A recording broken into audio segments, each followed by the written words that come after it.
Welcome to the Media Pro Show, the show that gives you quick, simple tips to grow your business by serving as an expert in the media.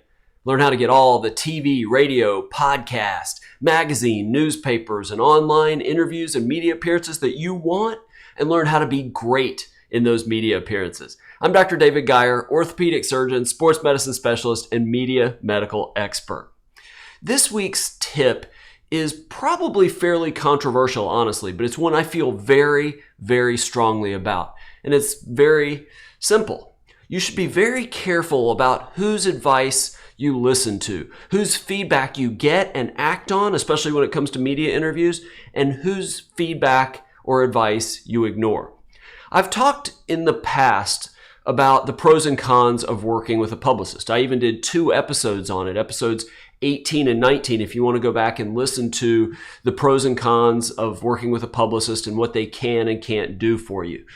But I mentioned in those episodes, and I've talked about it several times, that I've worked with publicists in the past. I've had 2 that I hired way back in the day, 2012 to 14, roughly. And then there was one that I worked with that was hired by the publisher of my book that they hired to help me promote my book.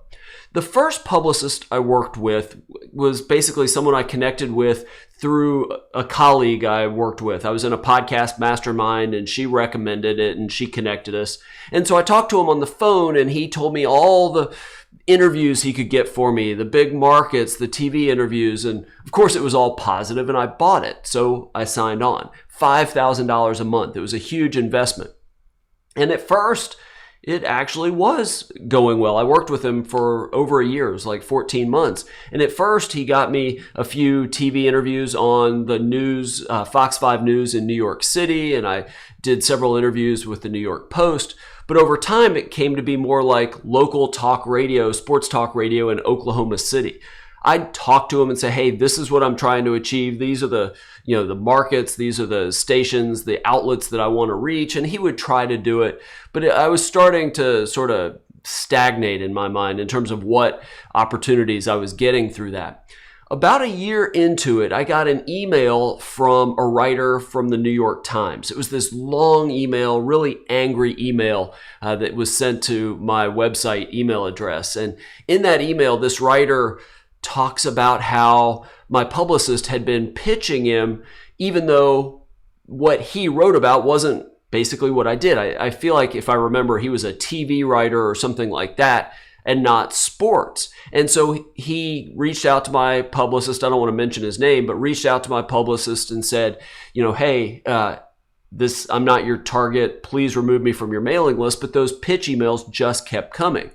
And it sounds like, reading that email, what my publicist was doing was basically shotgunning emails to a huge email list he had built up over time, not personalized, and just sent the same email to hundreds, maybe thousands of reporters and producers and people in the media. And that's not what you want, by the way. Whether you work with a publicist or you work on your own to try to pitch reporters or producers, anybody in the media, you want to personalize that pitch. You want to send that pitch, that topic, to a reporter or journalist or a TV show or radio show producer or host that does content about that topic, related to that topic, that it would be a perfect fit. You want to personalize your outreach, not just have it shotgunned, these form pitch press releases, no email at the top or no name at the top, and it just goes out to everybody. That is definitely not what you want. But this writer basically sums up the email saying, hey, I should fire my publicist. He was ruining my reputation. He was making me look bad. I showed the email to a few friends of mine whose opinion I really trusted. They said I should fire him, so I did. But the reason I tell this story is because of advice I got from one person. In the process of all this going on, I showed that email to my dad. And I didn't know it at the time, but my dad had a friend who also wrote for the New York Times. So he sent this email to his friend and said, what I'm trying to do in the media. And my dad's friend gave him advice to give to me. That's the point of this episode. And it's very simple. He told me, never take unsolicited advice. Now, what my dad's writer friend meant by that in this case was, look, I didn't reach out to this New York Times TV writer or whatever it was he wrote about. I didn't ask for his opinion, so I shouldn't put much stock in it. What you want are opinions of people who know what you're trying to do by doing media interviews, who have background or at least a little insight to actually make you better. You don't want unsolicited advice. And when you start in the media, you're going to get two different kinds of unsolicited advice. The first is going to be advice or feedback from your friends and family. And basically it's going to go, hey, you are great, even if you weren't. It's going to be positive. They're trying to support you and build your confidence. But you don't really need that. You need advice and feedback that actually makes you better. The second type of unsolicited advice you're going to get, especially as you start to gain traction, is that you're going to get the haters, the anonymous trolls, the faceless, nameless trolls on social media, especially when you start posting your interviews to Facebook and Twitter and Instagram.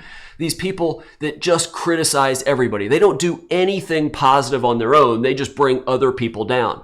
They might criticize your appearance or criticize what you say. It doesn't even matter. Don't spend a single second of your time worrying about these people. Don't put any mental bandwidth in it. When I started writing columns for the local daily newspaper here in Charleston, the Post and Courier, I remember one of the sports writers, he's now an assistant editor, but he told me never read the comments to the online versions of those articles. And that's basically what he was saying, is there's just so many trolls that love to be critical that offer nothing positive of value to you, and they don't have any media background. That's not what necessarily makes you better.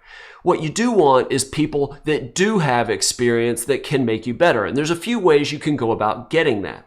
If you don't know a lot of media people, then just start with the people that you've worked with so far. Maybe you've done a few interviews with a reporter for your local newspaper, and you reach out and ask, hey, are there any things I can do, quick things I can do to make these interviews better? Or maybe you've done a local news show a few times and the same producer has been the one to set those interviews up.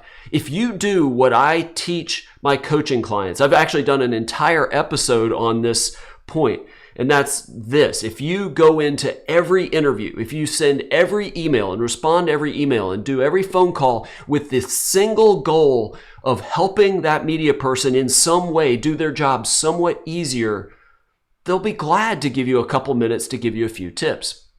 Now, if you do decide to work with a publicist, they can actually do a great job of helping you get better on camera, on the radio, or in your newspaper or magazine interviews. They want you to do better. They're not going to teach you how to get the interviews. They want basically you to use them to do that and pay them to do that. But they do want you to be better in those interviews. Now, it may be an ulterior motive. If you're better, then whoever that publicist set up the interview with, the producer of a show or reporter or journalist, if you do really well, that reporter or that producer will assume that his other clients or her other clients will also be good. And so when your publicist pitches that reporter or producer for his or her other clients, they'll be more likely to say, yeah, we'd love to have him or her on. But publicists absolutely can give you feedback that's good feedback to make you better.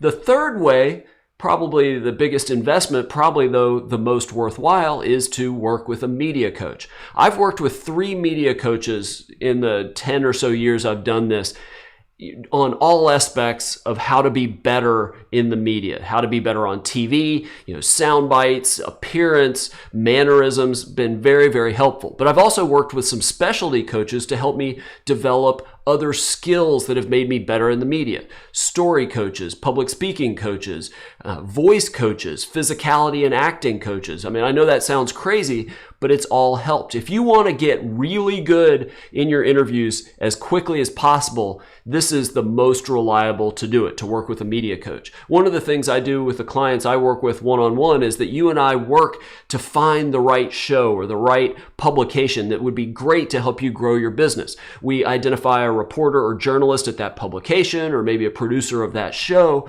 and then pitch that reporter or producer in a way that makes them want to interview you. Then we work to make you great in that upcoming interview. And then we talk about where you can get feedback that actually makes you better in your next interview, including possibly working with me as your media coach. Now, remember, on this podcast, on this show, in my coaching, on the website, I'm not giving you specific business, legal, financial, medical, or any other types of advice. If you have specific concerns, please talk to a specialist in that area. But if you'd like to get better in media interviews and hopefully get more customers, clients, and patients by doing those interviews, if you want to hopefully become the go-to expert in your town, in your industry, I can help you become a media pro. Go to MediaProsCoaching.com. Sign up for a free 30-minute strategy session with me. We'll talk about your business or practice and what you're trying to achieve, what kind of media you've done already and where you're trying to go. And then we'll talk about some simple steps you can implement right away to start getting some interviews and hopefully growing your business and your practice. And while you're on the website, get your free copy of the Media Pros Interview Checklist. A short document, 6-7 pages, maybe 20 or 30 tips, things to remember, things to do before every interview. Doesn't matter the medium that it's in, but it will make you better in that interview, and hopefully you get asked back by that reporter or producer or whoever it is over and over and over. Remember, this is a process, but it's all about getting better, and that's why getting good feedback is so important.